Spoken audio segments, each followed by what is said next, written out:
It's been an emotional roller coaster over the last few weeks. Where time, fate, and life And that was just intersect brought a real sense of awe to us. is a place the DeOliveira family knows well. He changed our lives. He changed the course of our parents' lives. If it wasn't for him, as we've said, we wouldn't be here. Anne Glennon and her sister Maria DeOliveira came from Massachusetts to Colorado to meet the man they say they owe their lives to. He's important to us, even though we never met him. It all started in 1952. When I was little, he would talk about it occasionally. Anne and Maria's father, Aguinaldo DeOliveira, was a cook on a ship called the Pendleton. I knew that he had been on a ship that sank. But the sisters didn't know much more than that until fate interceded through a book Anne gave her husband for Christmas. He was on his lunch and reading it at work, and he called me and he said, "What's your dad's name?"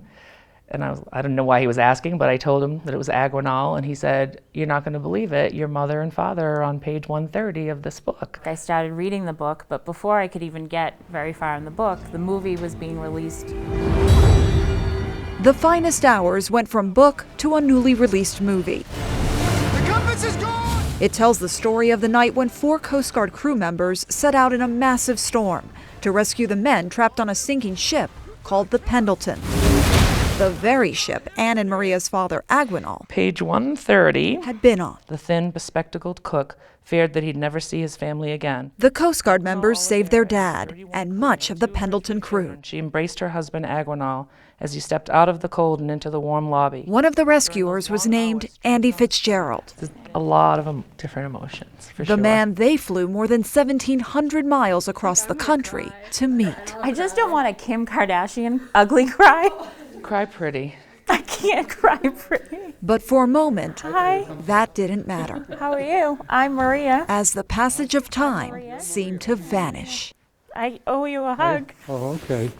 Thank you so much. I'm glad I could do that.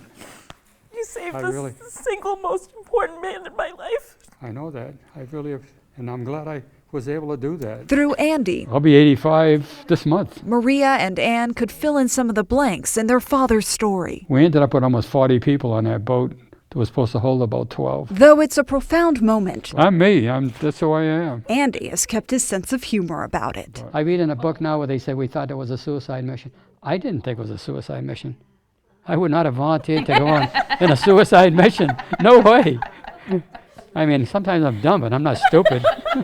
During that fateful rescue, Andy and the crew lost their compass, It was a 72 miles an hour winds. but somehow still found their way to the Pendleton. There it is. Years later, the sisters replaced it. Your courage set our destiny in motion. Yep.